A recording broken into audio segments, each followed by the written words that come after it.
Se a gente pegar João, Pedro e Marcos, os três com um diagnóstico de TDAH predominantemente desatento. Não é muito hiperativo, mas predominantemente desatento. Então segue lá os critérios que eu te expliquei no vídeo anterior, tem prejuízo na vida acadêmica, na vida profissional, os três eram assim quando criança, continua sendo, os três não tem nenhum outro transtorno que justifique os sintomas, tem no mínimo 6 dos sintomas aí para desatenção, deu 2 ou 3 ali do hiperativo, então não fecha como hiperativo. Então, os 3 transtornos de déficit de atenção e hiperatividade predominantemente desatento. Ok. Se eu olhar de perto para o João, para o Pedro e para o Marcos, vale ressaltar que são nomes fictícios, os 3 não têm um funcionamento mental da mesma forma.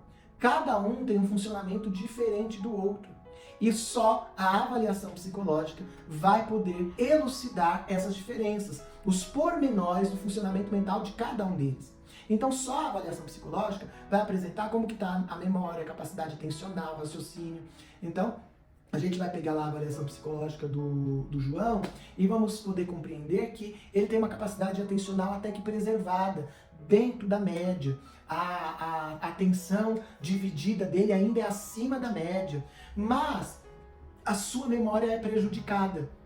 Ele não consegue se lembrar de algo que ele já viu, ele vê algo e ele não se lembra se ele já viu aquilo ou não. Então essa dificuldade da memória dele, às vezes faz com que ele demore mais dentro de uma atividade. Ele prestou atenção, mas ele não consegue reter aquela informação por muito tempo.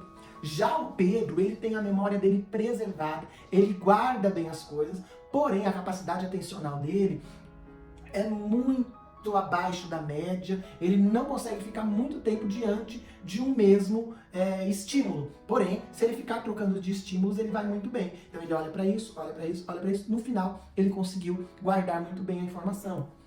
Então você veja, eu peguei aqui o exemplo do João e do Pedro.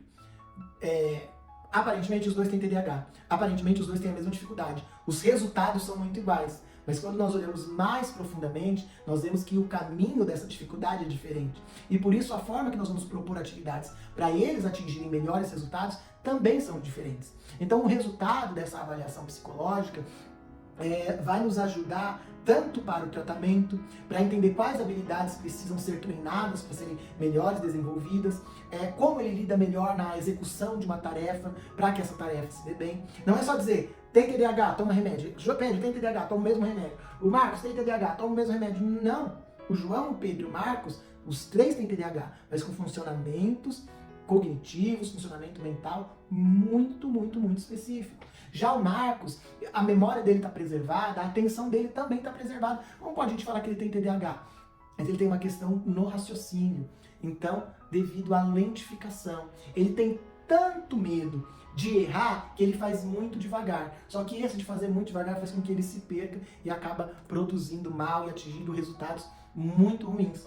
Então, nós estamos falando de 3 pessoas com TDAH, mas quando nós vamos olhar mais de perto, são outras questões, outras formas de lidar. Na avaliação psicológica também, nós olhamos para algo assim que é muito nosso, da avaliação psicológica, para as questões emocionais. A personalidade do indivíduo e os aspectos emocionais. O quanto a história de vida impactou as emoções dele de maneira que impactou diretamente a capacidade cognitiva e atencional dele. E o quanto essa capacidade cognitiva prejudicada impacta a sua autoestima e o seu funcionamento, sua dinâmica emocional.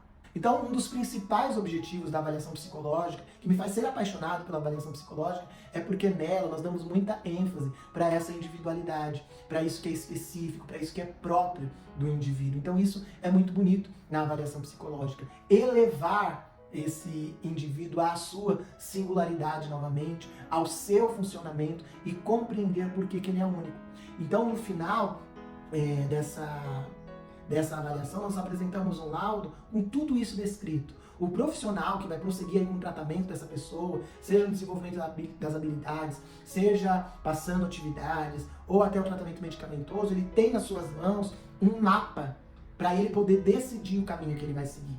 O profissional, então, ele tem muito mais substância para poder encaminhar esse indivíduo para o melhor tipo de tratamento. Então eu vou te contar agora como funciona a minha avaliação. A pessoa entra em contato comigo, nós conversamos, eu entendo por que ela está desconfiada desse TDAH, quais foram os sofrimentos de uma maneira geral. Depois nós fazemos aí uma série de sessões, às vezes 3, 4, um pouquinho menos, de entrevistas e uma entrevista baseada em todos esses sintomas que eu li para você no vídeo anterior. Então a gente pega cada um desses sintomas e a gente vasculha junto toda a sua vida adulta, depois vamos pensar nessas mesmas coisas na infância, exemplos da escola, exemplo disso, para ele me contar o máximo de histórias, porque com as histórias que ele me conta, consigo tirar muitas coisas. Depois, eu com esses dados em mãos, eu vou fazer o mesmo caminho de entrevista com alguém que mora com ele, alguém que convive com ele. Depois, mesma coisa com alguém que conviveu com ele na infância, um pai, uma mãe, um irmão mais velho, um amigo de infância, alguém que a gente possa ter contato, para a gente se aprofundar. Ouvir de outra pessoa nos ajuda, às vezes, a confirmar o que ele disse, às vezes a desdizer o que ele disse, ampliar o que ele trouxe, histórias que nem ele mesmo lembrava. Então, nos ajuda muito essa conversa. Então, assim, são muitas sessões que nós fazemos, não dá para definir um número exato de sessões. Eu gosto de trabalhar com essa liberdade, de poder demorar o tempo que eu preciso, mas para depois ter um resultado sólido, bem feito. Depois, com todas essas informações em mãos, aí eu vou construir o meu protocolo, quais são os testes, a bateria de testes que eu vou aplicar, de acordo com tudo isso que eu ouvi dele.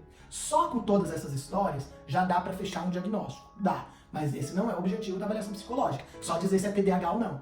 Com toda essa história, agora eu vou aplicar testes de atenção, memória, raciocínio, o que for necessário para me aprofundar em todos os resultados levantados, obtidos a partir dessas entrevistas, tanto com o paciente quanto com os familiares, os conhecidos. Então, à medida que eu vou aplicando os testes, corrigindo, vendo os resultados, abro para mais dúvidas. Gosto de fazer perguntas para esses resultados. É isso? É aquilo? Diante disso aqui, será que não tem isso aqui? Vou aplicar o teste tal. Isso aqui, será que... E se esse resultado aqui tiver por conta de tal coisa? Porque esse teste aqui deu acima da média, mas ele demorou muito para responder. Então, vou aplicar tal teste para confirmar. E esse aqui está muito abaixo da média, mas não me parece que ele é abaixo da média. Vou aplicar outro teste que avalia a mesma coisa que esse aqui, só para ver se é abaixo da média mesmo. E a gente vai aplicando teste, vai aplicando teste. Quando eu tô com resultados que eu tô satisfeito, eu vou conversar com esses resultados. O que é isso? Eu pego aqui o teste de atenção dele, deu que a atenção dele é acima da média, a memória dentro da média. Então eu vou conversar o que uma memória dentro da média tem a ver com uma atenção abaixo ou acima da média. E aí a gente vai fazendo essas conversas e a partir dessas articulações, quando necessário, chama um colega mais experiente para me ajudar a pensar aqui. A partir dessas articulações, quando a gente faz o último teste, estou com o resultado, eu peço para o paciente, para a pessoa que eu estou avaliando, me dá de 15 a 20 dias para a gente poder se encontrar para eu te falar desses resultados. Estou com tudo isso em mãos, marco o que nós em psicologia chamamos de entrevista devolutiva, que é onde eu sento e apresento os resultados para ele. O que mais chama a atenção das entrevistas, os resultados dos seus testes, vou apresentando. Lembra aquele teste que você fez? Deu tal resultado, assim, assado, isso significa que é assim, mas outro teste veio com esse resultado, o que esses dois significam? A gente vai construindo juntos. Terminei toda essa construção, compreendeu? Vou falar então por causa disso, como que a gente lida com isso. A hipótese diagnóstica depois de tudo isso é que há um TDAH predominantemente desatento, ou predominante hiperativo, ou misto, combinado, ou não é TDAH, é outra coisa. E agora, o que a gente faz com isso? Os encaminhamentos. Então, ó, eu te encaminharia para uma terapia ocupacional para lidar com isso, psicoterapia por causa desse resultado, daquele. Se você agora volta para o psiquiatra para ele fechar essa avaliação, para isso, vou dando os encaminhamentos e a gente fecha tudo isso. Depois, eu fecho o laudo e depois da entrevista devolutiva, eu entrego esse laudo escrito, assinado, carimbado, conforme todas as diretrizes que seguimos.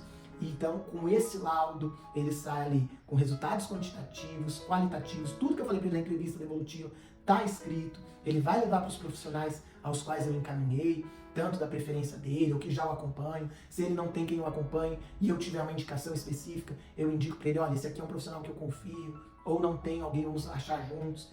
Então, vai dar muito mais segurança para um tratamento. Se você tiver dúvidas, então, sobre toda essa nossa conversa sobre TDAH, estou à sua disposição. Aqui na descrição do vídeo tem os meus contatos. Pode me chamar, pode me procurar, que a gente bate um papo, a gente conversa, a gente agenda uma consulta. E até para você também compreender, quando você for procurar uma avaliação psicológica, você entender qual é o caminho, tá bom? Obrigado por ter assistido até aqui.